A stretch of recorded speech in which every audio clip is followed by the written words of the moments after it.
That was a little preemptive. All right. So, oh,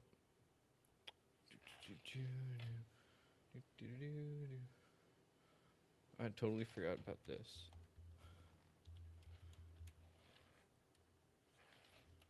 Have you interlocked the Facebook to?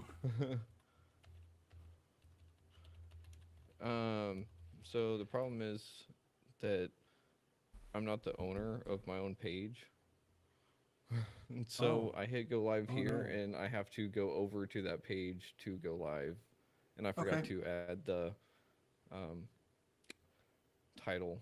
And so I Hmm. had to force it. So that's my bad. Anyways, here we go. And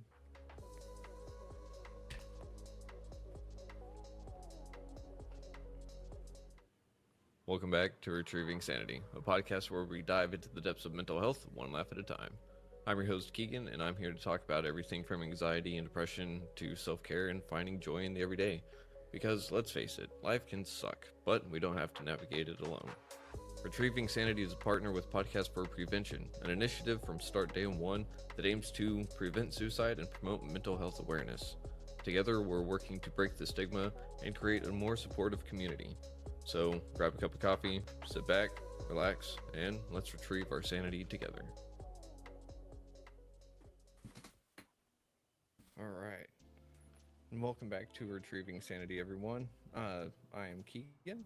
I am your podcast host, and I would like to welcome a very special guest to the show today, and his name is Jim Pehkonen. That's okay. We just went over I this know too. we did, didn't we? uh, Jim Pehkonen. Po- Pehkonen. Pakonen. Pehkonen. Sorry, Pakonen. the spelling just throws me off entirely because it. I don't know. May I ask real quick, where's that last name from? So it is. I'm of Finnish descent, so Oh, Northern okay. European. Yeah. Oh, okay. So it's not going to sound how it looks, obviously. No, and I say it different than they say it. They all say it Pakonen, and I say it Ah. Pakonen. Oh, So, okay.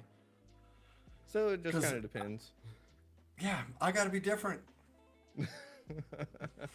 Well, it sure sounds like you are different with what you want to do in recovery. But aside from Hmm. that, real quick, why don't you tell us a little bit about yourself, where you're from, and what you do for work? Perfect. And welcome, everybody. Thank you for joining us. My name is Jim Pehkonen. I am a life architect. Currently, I live in Reno, Nevada. And what I do is I assist people to bust through all of their barriers, their traumas, the problems they've had to create an amazing life. And I've been doing this since December of 2005. I did a lot of work in addiction recovery centers from 2009 to 2022.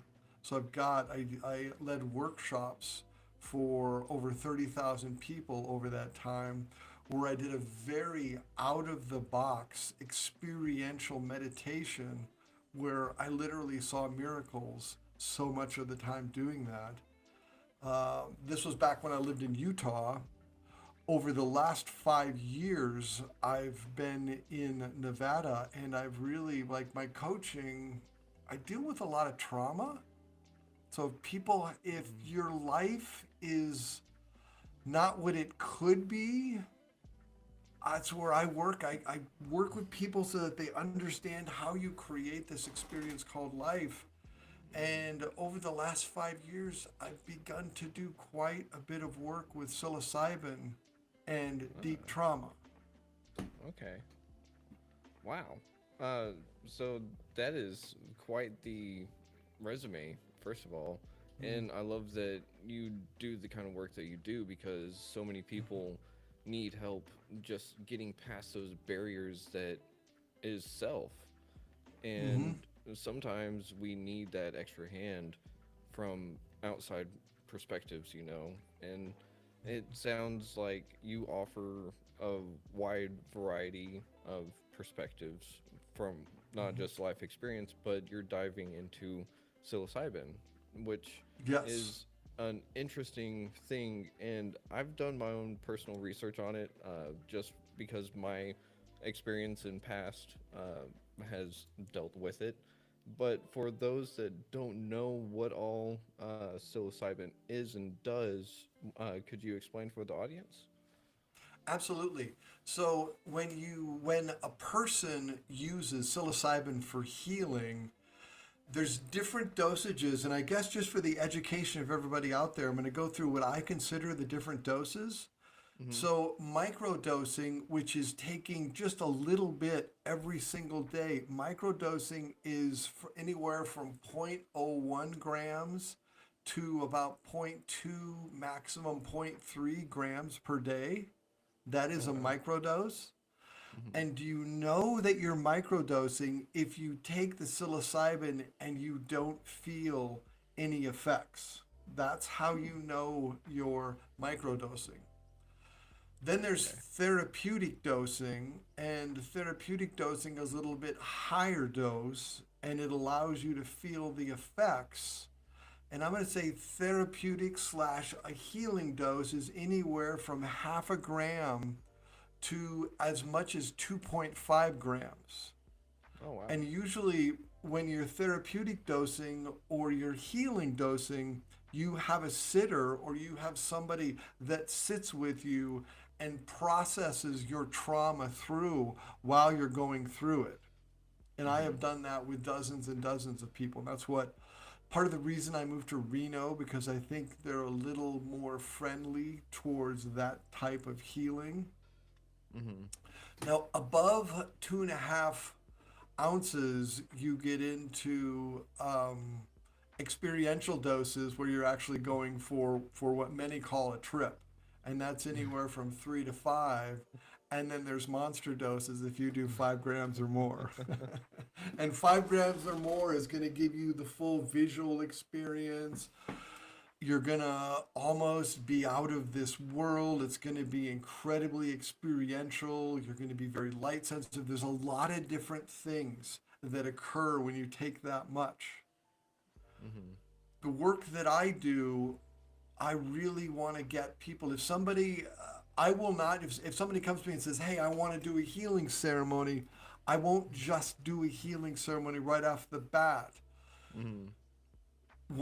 One thing about humans is we all have experienced these different levels of trauma. And the Mm-hmm. thing about our human experience is it's not the trauma itself per se, it's how you deal with the trauma in the days, weeks, and years after it occurs. Mm. I like Does that make that. sense?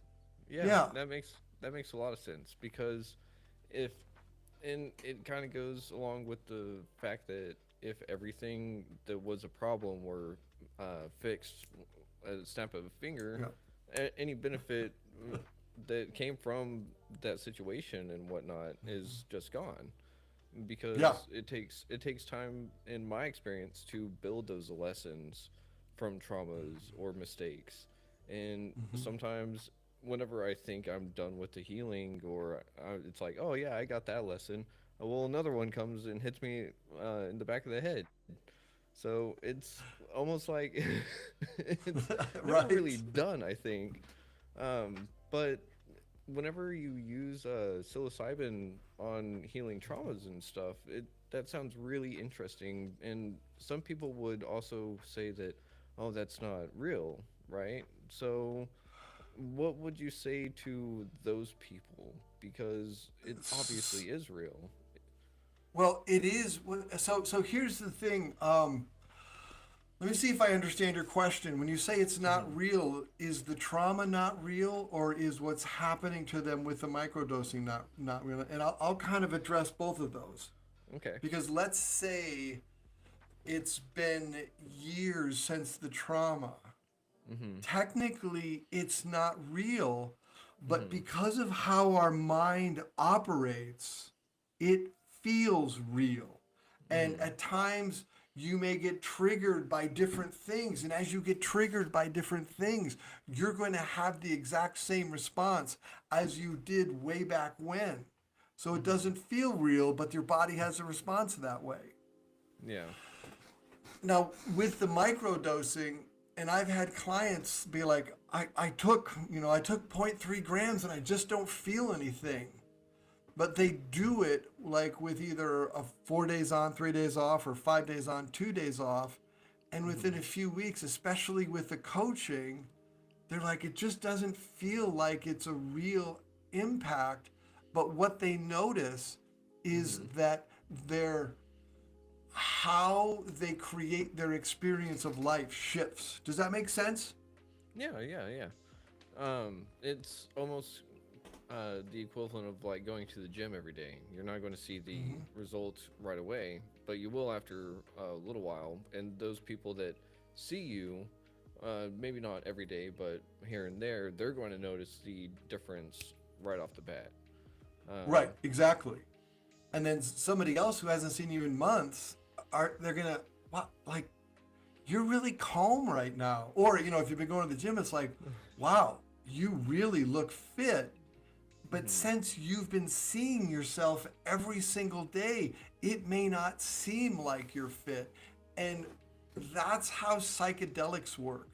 And I don't know exactly, and I do know people that could explain to you the technical terms of what the psychedelics do to the mind, but I will just say it is like rewiring your neuroplasticity to where you're not triggered by the things that triggered you before. And the most amazing thing about psilocybin is that after a while, you can take the dose down, and then you can only take it when you're triggered. Hmm. Interesting. So, yeah, different than most pharmaceuticals.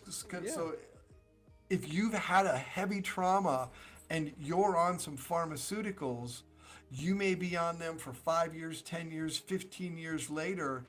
And I'm a coach, not a therapist.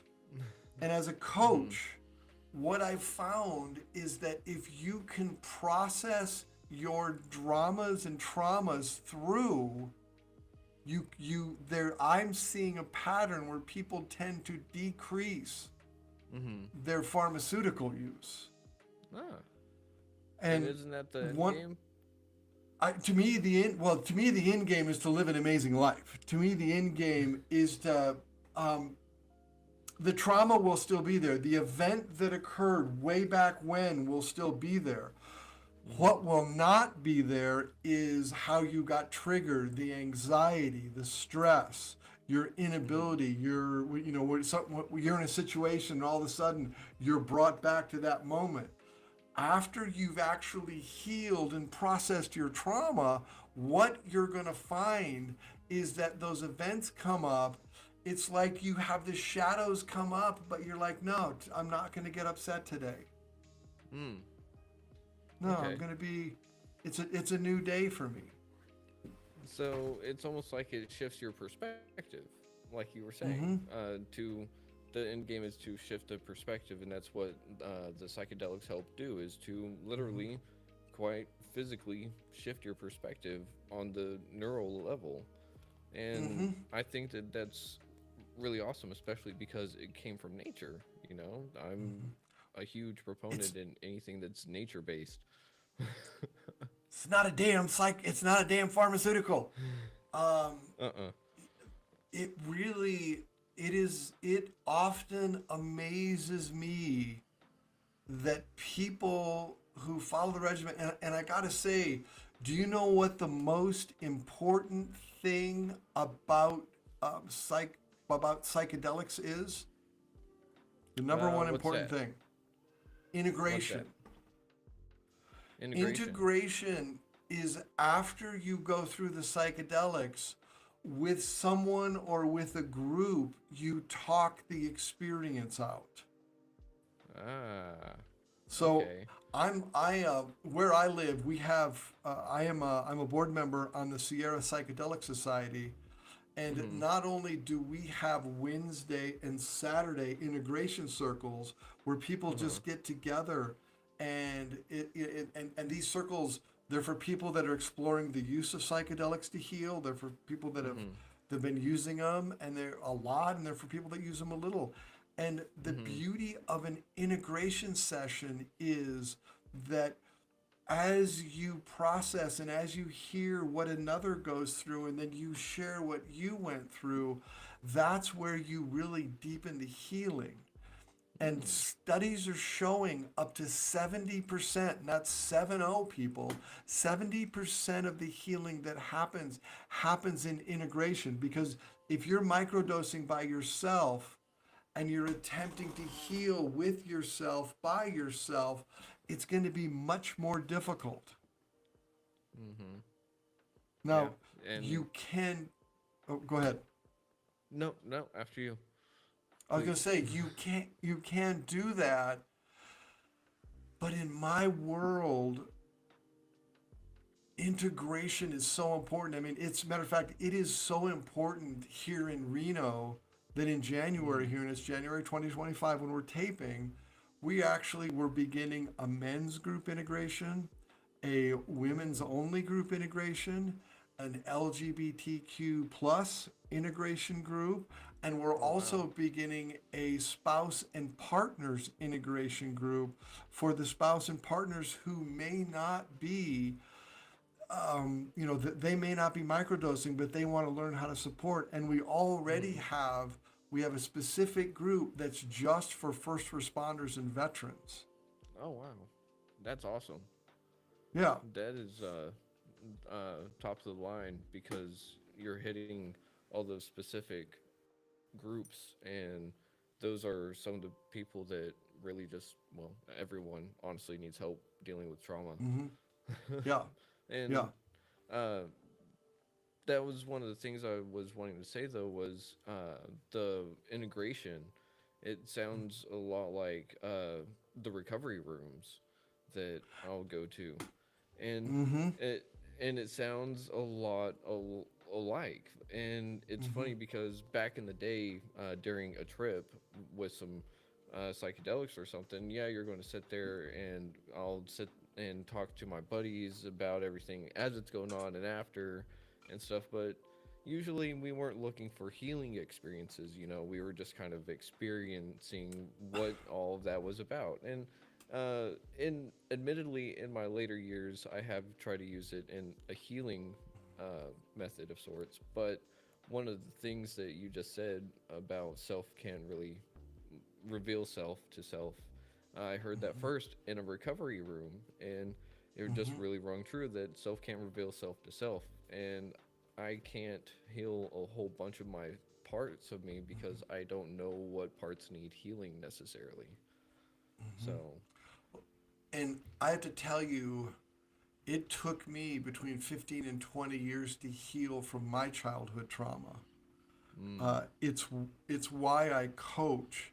And if let's draw some parallels to the recovery world for a okay, minute, okay? Because yeah, I love that you brought that up, and like let's go down. Let's walk that path for a minute. okay, Because if you think about whether it's in any kind of an organized group, whether it's AA or whatever, mm-hmm. you have a format that you follow. And if you've gone to those meetings, I want you to really ponder as you listen to the healing that happens to other people, we heal ourselves. Mm-hmm. And here in Reno, I've had previous clients that are like men only recovery groups, women only recovery groups, co-ed groups. Mm-hmm. I spent about 12 years going into recovery centers and doing a workshop and then doing an experiential breath work that to Mm. me was just like doing psychedelics without any drugs. Mm. And Interesting. if you're listening to this and you're like, whoa, whoa, whoa, I'm in recovery. I'm really strict in recovery. I'm not going to take psychedelics because they're a classic drug. Mm-hmm. Find Google for your area. Google breath work and go Mm-hmm. to a breath work session because if you have the proper teacher, it is like having a psychedelic experience, only it's just you, the breath, and whatever music is playing. Mm. I love that. because I can attest that you're right. It is very, very, very similar, and a lot of people don't really know that breath work does wonders for the body and mind and spirit. And I Hmm. love that you brought up breath work because it is something that I'm sure coupled with psychedelics is just that much more powerful. So yeah, so people that do psychedelics and breathwork, and again, for I just want to say psychedelics at a microdose level. Hmm. Hmm. Because if you are in recovery, here's one of the things is I'm working with people, if they take their microdose and they can feel it or it impacts them, you're taking too much. Hmm. Yeah, You have because to take, go ahead. like you said beforehand, microdosing is taking an amount and you don't feel it, and that's probably one of the things that a lot of people in recovery are going to worry about because for an addict or alcoholic, it's always more, more, more, more, more. So I could definitely see where the fear would come from them, but you're definitely letting them know, hey, you're not supposed to actually feel anything from microdosing, and that's the way it should be. And back to your question, people are going to be, well, how can it have an impact if you can't feel it? Mm-hmm. And as much as I don't know, here's one of the things I do know, it does. Yeah. And again, it's through the integration. I almost think it's almost as if I were to draw a picture, it's like our traumas and our dramas. It's they almost create like a shell that Mm-hmm. we kind of hide in, or like a claw that sits on our brain and just squeezes us into pain. Mm-hmm. And what microdosing does is the shell falls away and the claw kind of unclaws. And then as you talk and you process it through an integration, whether it's a breath circle, whether it's journaling, whether it's an integration circle, I highly recommend integration circles. I'm going to say that again. It's like it gives you freedom you've never experienced in life. Mm-hmm. And Yeah. that is amazing. And I think that that's what everyone is really looking for, right? So, um, with that being said, how can someone find uh, someone that can work with microdosing? You know? So that is a brilliant question. Um, Find someone who has actually microdosed themselves. Find someone who you feel comfortable at a soul level working with. Mm-hmm. Because this person you're going to be opening up about some of your deepest and darkest like things that you hide from the world. Mm-hmm. And then there's also set and setting. Have them talk to you about the set and the setting. And if they're not creating a very spiritual space for you to do your healing, and when I Mm-hmm. talk spiritual, I'm not talking religious, right? We're Mm-hmm. going to get a little wooey wooey here. I'm talking about a safe space for you to go and you to just allow yourself to talk about what comes up with somebody that can actually assist you to process it through. And sometimes, and I know this is going to sound interesting, but when I've done some of my own healing journeys with my guides, they don't say anything. They just acknowledge what comes up and they don't add or detract from anything. Mm. Um, And that's really important. if it really is, because if somebody, like if you're in a trip and it's like, oh, I'm going through this trauma, and they're like, yeah, I went through that trauma too, and it's just really sucked. Now all of a sudden, they're throwing the energy of their trauma on your trauma, and Mm-hmm. now you have this potpourri of trauma salad that you're wanting to clear out, and it's just sticking all over you, and it's gonna make it far more difficult. Mm-hmm. The other the other thing you can do, Google integration circles in your city and see if you can find some psychedelic integration circles. Or I still think that like meetings, any kind of meetings, Mm-hmm. it's the same concept. Mm-hmm. It's just if you're in an AA meeting, they may not view taking psychedelics to assist in your recovery in a positive light. You have to be a little bit careful of that Mm-hmm. Yeah. because there is some people are very, very strict. Mm-hmm. This is very true, and a lot Yeah. of people would call microdosing even California sober, and I don't agree with that term if you're microdosing for the sheer fact that that is a form of medicine. It is the same as taking something that's prescribed from a doctor. So Yep. someone that uh, can be in recovery from, say, heroin, can be prescribed pain pills that could be producing similar effects to heroin. But if Yeah. they actually take it as prescribed and no more and follow directions, then they won't become addicted to it, and Yeah. they'll be able to sit there and have the beneficial effects of it and no harm, no foul, you know? Um, but a lot of people will think that uh, just because it's illegal, no matter what dosage, it's still bad. So, Right. Right. and that's just the way that it kind of goes, I think. Well, So, and if you're listening, remember you have to honor the space that you're in. mm-hmm, Like I would never think of going into an AA meeting and saying, you know, oh, you people are all wrong because I have the right answer and it's psychedelics and you're all wrong and criticize them mm-hmm, because for some people that works for them.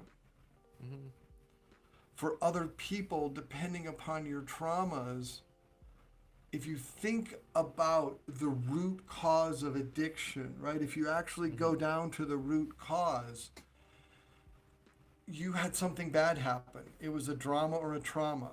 mm-hmm, As a result of something bad happening, now all of a sudden you may have drank, you may have taken a shot of whiskey, you may have done a bunch of vodka. mm-hmm, And the first time you did it, the pain and the agony that you were mentally suffering disappeared. So we mm-hmm. as humans, when something works, what do? We want more of it. We want more, more, more, right? Yes, And sir. it gets to the space and it takes life over. Mm-hmm. Yeah. Microdosing is a process that the longer you do it, the less you have to do it. Mm. And I think that that's the important part. Yeah. Yeah. Now we all have life coming at us. If you let's say Mm-hmm. that you microdose and all of a sudden after 6 months you're done, but then we come into the holiday season, right? Mm-hmm. The holiday season is the most stressful time of the year, and you all of a sudden Mm-hmm. you've got to go deal with family that you've been ignoring for 11 months, and now you've got to go deal with them. You may need to microdose for a few days going into something to make sure that everything is calm. Mm. Okay. I mean, Interesting. I will, I will even say for me, there are times when I know that I have stressful things coming up. For the few days before, I'll microdose to make sure Mm. that I am of clear mind and I can see when that stress is rising up. And Mm. if you can see when that stress is rising up, and you're working on the you've been working on your neuroplasticity, and it's like you have a little bit in you. You may be like, okay, Mm. I'm not gonna, it's like you won't get triggered as easy. Mm-hmm. And so that's also kind of where you come in with Hmm. your coaching abilities. You go in, you teach people how to recognize those responses in their body. You teach them how to cope in the moment and everything like Yep. that. So, So oh, go ahead.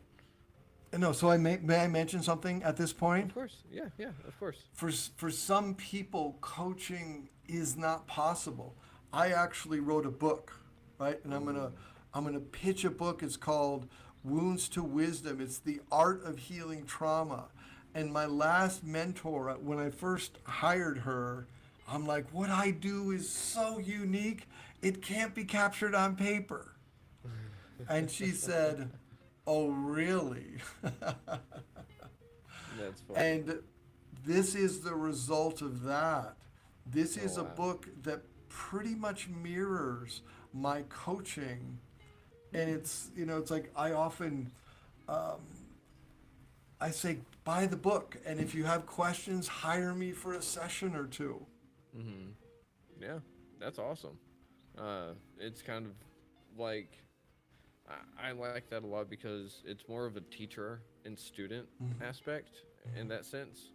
And that was the way that I always learned best in school was having the teacher ask me questions to have me ask the right questions.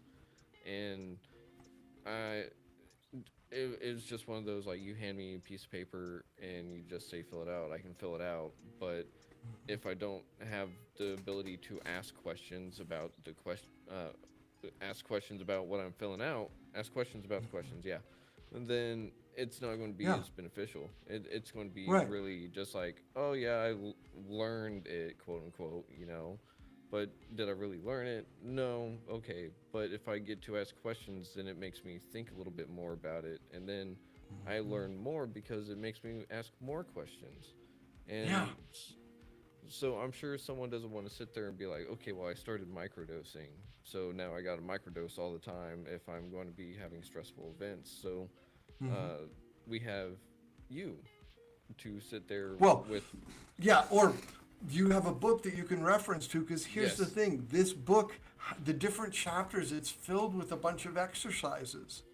Ooh. And once you understand, because there's different exercises for different people, you have to realize like every single person listening to this has had trauma or drama or has had incidents that they literally drag from the past into the now, and then sometimes we throw it in the future and wonder why it bounces back and hits us. Yeah, that's true. Um, I'm sorry. That one That's just the kind of, yeah, that one has me just kind of laughing because there's many times that it almost is like the negative self feedback loop or the negative self fulfilling prophecy. yeah, Um, yeah. so, I'm working with a client now, and it's basically like, well, actually, have you ever heard of a thing called Burning Man? yeah. Mm-hmm. Okay, so believe it or not, this will be my 13th year going to Burning Man. Oh, wow. That's awesome. So, but I work for the event, Oh. and Oh. this will be my second year as a peer support person. Huh. And That's cool. before, I had a different role, and I never thought I'm like, I don't want to do what I do out here in there. Mm-hmm. But what I've found is it's such a fertile training ground. And it's Yeah. actually, I can get to the quick of the issue with people so much quicker now. Mm-hmm. Oh, I bet. Um, Going to Burning Man, having people be in that. What did you say dosage it was? A monster dose, Oh my or gosh. the Yeah. you'd be dealing with people from every dosage of range, but and that would be the great thing though because you get to see what doses have effects on different people, and then those people get to tell you what their experience is like. Um, but I mean, I'm just kind of speculating here. Why don't you tell me what it's like? Because it just sounds So, awesome. so, so in my work there, so I'm there anywhere from 18 to 24 days. The event goes on 8 days. I go Wow. there ahead of time. I Mm-hmm. don't know if you know, but there are staff that work 5 months out of the year to make sure that those 8 days go off incredibly efficient. I had no idea. And Burning Man is located in the middle of a desert. It's 2 hours north of Reno, Nevada. Mm-hmm. And so you're basically living in the desert, on the desert. You're working 10, 12-hour days. There's Mm-hmm. whiteouts, there's weather.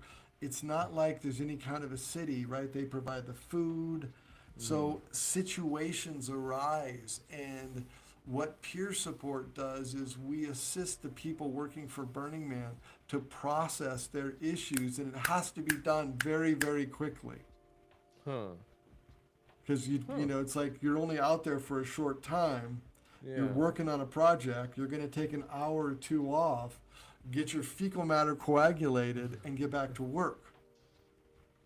Yeah. So, like, it's literally get in, transform, back to work, come back in a few days. What's happening? Next level transformation, get back to work. And then a Huh. few of the people I've followed up with after, because they've had some traumatic things happen, Mm-hmm. just to make sure that when they return to the real world, everything is doing good. Yeah. Well, that's awesome that you get to offer those kind of services to people because it sounds like it's something that transforms a whole lot of lives. Mm-hmm. And Yeah. I I can't believe that you put in that much work for Burning Man. Holy cow.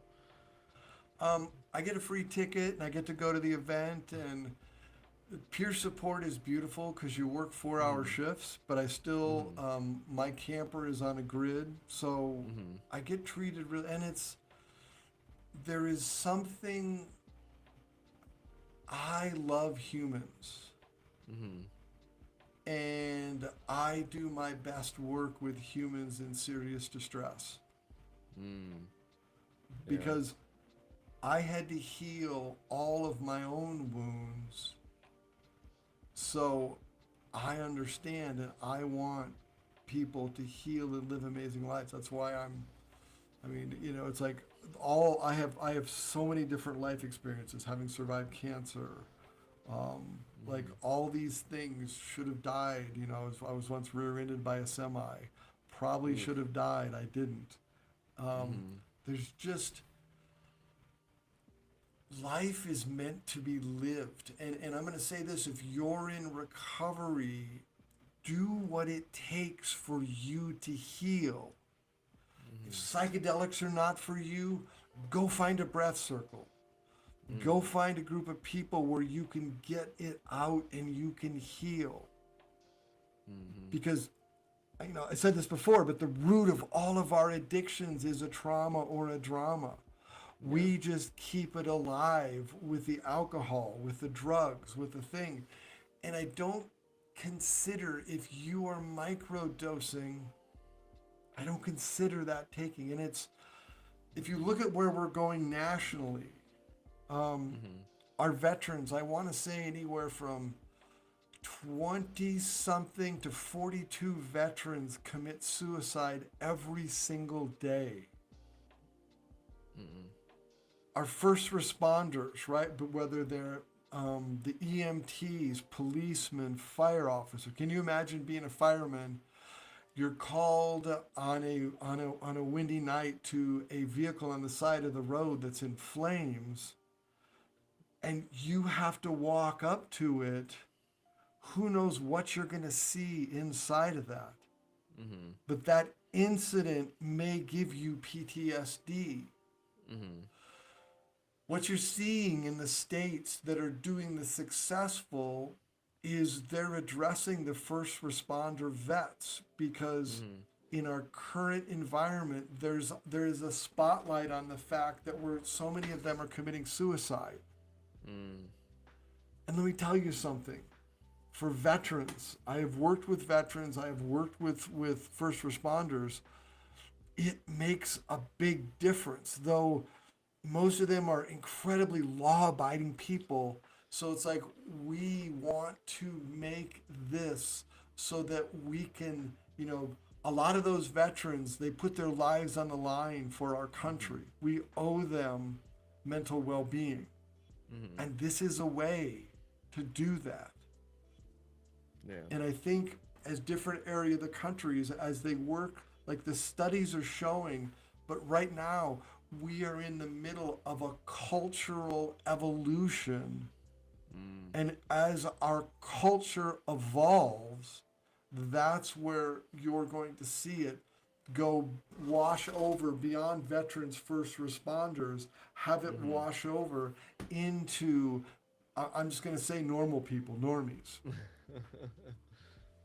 Well, I mean, we are rather normal, and I mean, considering we're talking about veterans and first responders, they do deserve to be on a pedestal of sorts because they Mm-hmm. definitely do something that most people can't do. So I think it's awesome that the work is starting with those people because they deserve all the praise and honor because they, again, do things that we just don't do, and Yeah.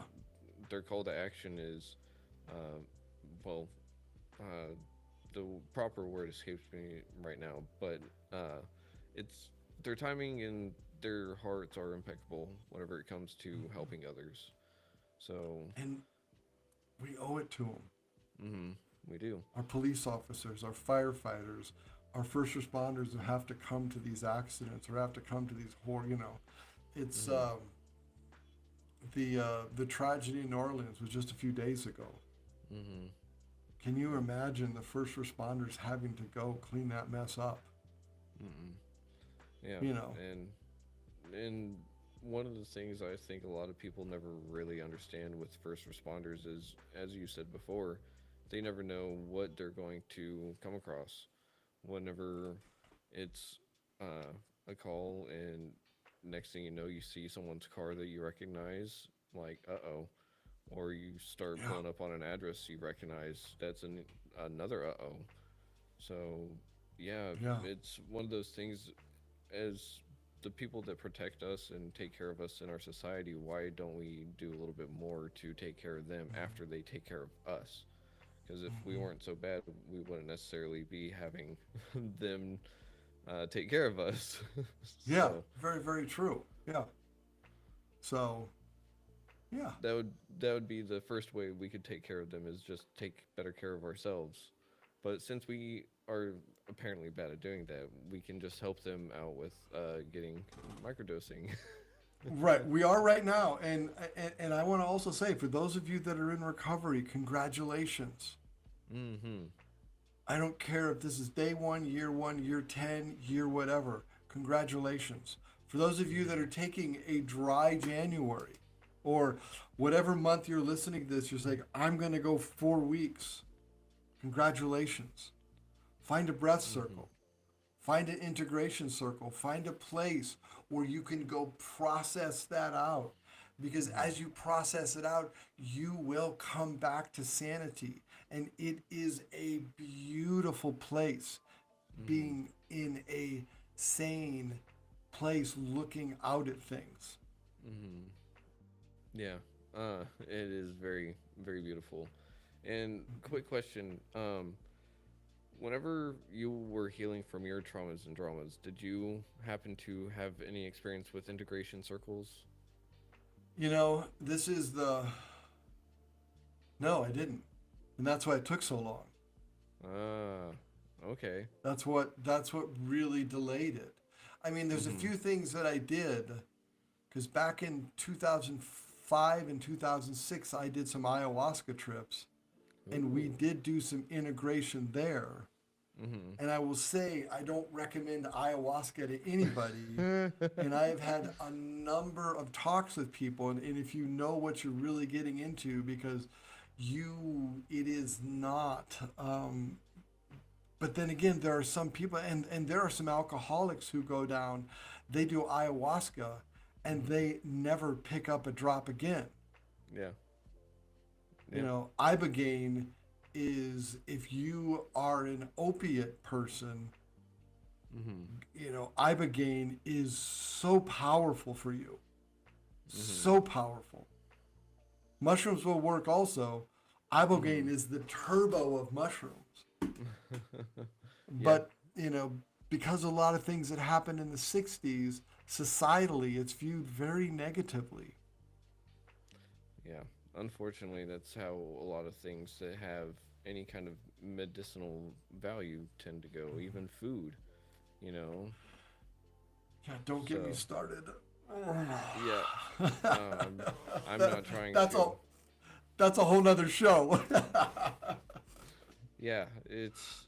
Oh man, I just there's something strange about society. It's like part of it is manufactured and set up to break us down, and then the rest of us are trying to hold everything together, and then the rest of that bunch that has gotten our fecal matter recombobulated uh, are trying to help everyone else get it all Yeah, reconfigured too. You know. yeah, yeah. And the funny thing is if you're listening to this podcast or if you're watching, you can heal. Mm-hmm. And I want you to look at me or look at Keegan and just say, I can heal. Because the first thing in your commitment is agreeing to healing. And then you just have to figure out what is the best way for you. Mm-hmm. I was an 80s kid, and literally it's like drugs are bad, drugs are bad, drugs are so bad, drugs are so bad. That's why the breath circle did so much for me. Mm-hmm. But I Yeah. only started doing it after the ayahuasca.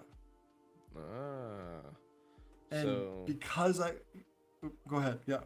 I was going to say, so ayahuasca was really your introduction to recovery of sorts. It sounds like, Um, Technically, I or haven't more done my drug hands-on. of choice since I was a teenager, but ayahuasca was the first time taking it in a group setting.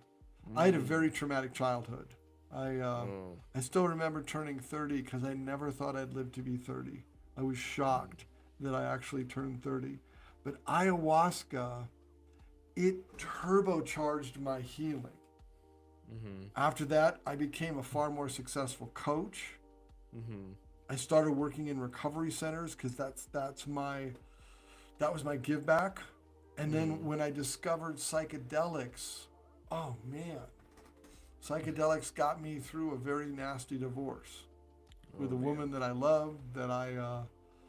You know, she and I began our relationship with an affair, Mm-hmm. and she ended it by having an affair with somebody in a dance. We used to do ballroom dancing, and that's how it ended. Mm. And I actually did love her, but she had moved on, Man. and I was. it's just it made my healing occur so much quicker. Mm-hmm. Yeah, and I'm really glad that it did. Uh, Maybe you should come back on the show so you can heal a little bit through storytelling because Something. If you ever want me to come back, we just pick an area, right? Pick trauma, pick sexual trauma, pick anything. I have worked with so many people. We can just do a story hour. oh, I And would love in that. this book, my top 13 people that I've healed, and I'm going to tell one Mm-hmm. story. One of the All right. stories is I was working in an addiction center. I was working in one of the top 5 addiction centers in the country, Mm-hmm. and one gentleman in 40 he had nightmares for 21 or 22 straight years. Oh wow. 45 minutes after our session, because I swear, I don't, whether you believe in God or not, I swear God was in the room. And Mm. 45 minutes after our session, he is now 7 years clean. He has not had a nightmare since. Oh wow. Huh. After that session, the clinical director pulled me in an office. They're like, "What did you do with him? What did you do?" Because he's completely transformed. And I later found out when he hired me a year later, they pulled him in. They're like, "What did Jim do with you? What did he do?" That's awesome. And it's just, I have witnessed so much beautiful healing in my life. Mm-hmm. And I would love to come on more and we can talk about Oh it. yeah. Oh, I'd absolutely love to have you on more because that's Yeah. what the show's all about.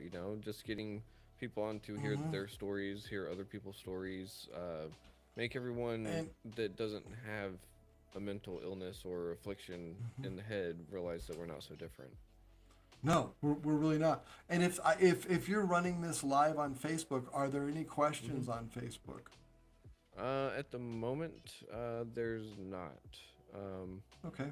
but let's see. We'll make sure to put in your wounds to wisdom on in there. We do have a Yeah, few because more it's minutes, okay. If you have a few so minutes, yeah, let's. yeah. I mean, if people want to get a hold of me, just it's Jim at Amazing Life Design. That's how you get a hold of me. Just email me and we can set up an initial fee waive consultation. The book is available on Amazon. You know, Okay, get the book, awesome. do the exercises. If there's any Hmm. questions, again, reach out. Sweet. Um, so again, wounds to wisdom, right? Yep. Wounds Awesome. to Wisdom. Matter of And fact, I'll put it back. yeah, It's for called those The of you, Art of Healing Trauma. the art of healing trauma, wounds to wisdom. For those of you that Yep. can only hear this, the book cover looks awesome, like super duper cool. Yeah. Thank you. Thank you. Of course, it definitely looks psilocybin inspired, almost, in a there's only sense. one. There's only one chapter in there about psychedelics. Ah, So, okay. So yep. for those of And you who were worried, this well, go ahead. oh, go no, go ahead. Yeah, yeah. It's I by was the just book. going. There's a. Nope. Go ahead. I was just going to say for those of you who were not, for those of you who were worried that the book was about nothing but psilocybin, it's not. Um, so. Yeah, no, the book is about how to heal from your trauma. Mhm. There is a chapter on psilocybin, and in that chapter, I talk about the things to look for when you're wanting to find someone to guide you through a healing ceremony. Mm. Healing ceremony. So it's actually got its own proper term and everything, Hmm. which is good, because Yep. that gives more credibility for the people that want to say, "Oh, you're just going to take mushrooms just to have Yeah. fun." Oh, dude, you're gonna take mushrooms and get high, man, and you're gonna call that healing. Like, no, that's why you have a guide there. That's why Hmm. you create an intention. That's why you make sure that your mind is ready to heal. And you Hmm. literally, it's almost like a sacrament that you're taking these because the intention is to heal. Hmm. Yeah, and intention has a lot of power behind it. So I think that having it in that kind of ceremony setting is really impressive too, because that will help someone that could be in active recovery from substances have that mental marker of, hey, I'm doing this. So this is like respecting a substance. And it'll create that barrier to where they won't necessarily go, "Ooh, I can have this anytime I want it." It'll be like, Yeah, "Ooh, this is a sacred thing, if you will." So, yeah, I think that that's really cool. yeah, yeah. And when it's sacred, it's just beautiful. Mm-hmm. Yeah. Whenever it's sacred for me, I have a lot more respect for something, and it'll make me second guess if I need to use it, whatever it is at that moment. Yeah. And I think that that's one of the things that's great about the psilocybin is that with the microdosing, you don't necessarily have to second guess it after you get the dosage right. Right. Yeah. Yeah. Once you get the dosage right, you know, like I said, it's normally a 5-2 protocol or a 4-3 protocol where Mm-hmm. you take it for 4 days, 3 days off. You take it for 5 days, 2 days off. My clients, I do a little bit different because I've kind of found ways to turbo it a little bit. But as a client, Mm. then I kind of talk about it. I just need to make sure that when you're taking it, your whole world doesn't melt down. I need to Mm. understand the situation. I mean, it's just like if you have a recovery coach, they're there to make sure that your recovery stays on track. and Mm-hmm. sometimes ugly things come up. That's just the Yeah. nature of the beast. Mm-hmm. Unfortunately, yeah. Hmm. Um, but for anyone that is familiar with psilocybin and or just mushrooms and whatnot, and we all know what a bad trip is like. Have you had anyone experience a bad trip on accident? Um, I well, number one, I don't think there are ever any bad trips. There are just Mm. lessons. Mm. But no, I have had one person begin microdosing, and the first day, everything that they stuffed down came up. Oh So no. until we processed, so after one day she stopped and she got back to normal in by the third day. But other Mm-hmm. than that, I am I am so conservative with the dosing that it's not an issue. Mm-hmm. Well, that's good. And that'll definitely put a lot of people at ease because I'm Yeah. sure that that is what keeps a lot of people kind of away from it in the first place. Right. Right. Well, and if somebody's like, "Oh, we're gonna take 5 ounces, dude," like run, Run, yeah. because That's you way too want to much. have a healing dose. You want to Mm-hmm. feel it, but you don't want to have all the psychedelics. You don't want to have all the Mm-hmm. colors. You just want to have a healing dose. And Mm-hmm. at that point, you want to be able to process the pain that comes up and process things. And as they Mm-hmm. come up, they're processed and they leave your spirit. Yeah, that's awesome. And I love the way that you just said that they leave your spirit because they don't just leave you and your body, they leave all of you. Yeah, So, because each one of us is mind, body, and soul. mm-hmm. And the soul is the spiritual aspect of you. Mm-hmm. Yep, that's very true. Um, well, we are right at the end of the episode. Um, Perfect. so, uh, just got to take into account uh, the shows before and after on the radio. Hmm. Um, but real quick, your book is The Art of Healing Trauma. Yep. Uh, Wounds to Wisdom: The Art of Healing Trauma. It's by mhm. James Pehkonen. And if anybody wants to get a hold of me, it's Jim at AmazingLifeDesign.com. You can also go to www.woundstowisdombook.com. Sweet. That is way too awesome. And I mean, you said you'd happily be on the show again, and Happily. I would love for you to be back on the show again because we could talk all sorts of recovery. We could maybe compare Yeah. stories. Mm-hmm. Um, Maybe and maybe next time we can pick a specific area of recovery and just focus on that. mm-hmm, I would love that. And then we can just chase some bunnies, or we can just follow one until it dies from exhaustion. Exactly. And then we could chase it a little bit longer. Yep, because it's got to go down a hole eventually, right? Mm-hmm. So, Yep. but Yep. with this, we've got to call it, unfortunately. But Jim, this has been an amazing episode with you, and I absolutely look forward to reading your book. And I personally might have to look into microdosing myself because I've got a Perfect. lot of traumas to look into. So, oh I boy. think I I think we all do, and yeah. Mm-hmm. Yep, we sure do. But Okay, yeah, Keaton. I know who I'm going to turn to whenever I do start my journey for microdosing. So Thank you. And if you've listened all the way through, thank you out there. yes. So for those of you who have stuck around, thank you for listening to Retrieving Sanity on WDJY 99.1 FM. All right, Jim. You have a good night. Okay, thank Uh, you. Stan